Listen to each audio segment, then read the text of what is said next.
Hey, it's Yanni Boys, and thanks for checking out my Mastering MT4 course. So in this course, I'm going to go through everything you need to know to be able to trade on the MT4 trading platform.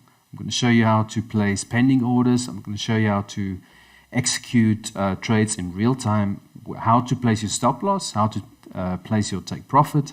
I'm going to show you how to insert indicators, how to insert custom indicators, how to edit them, how to send alerts to your phone, how to set alerts on your charts, and everything else you need to know to operate your MT4 trading platform. I'm also going to include a template with some basic indicators that's going to help you to identify key support and resistance levels. These are freely available indicators online, but I'm going to include it for you just to make it that little bit easier for you. I'm going to show you how to install them.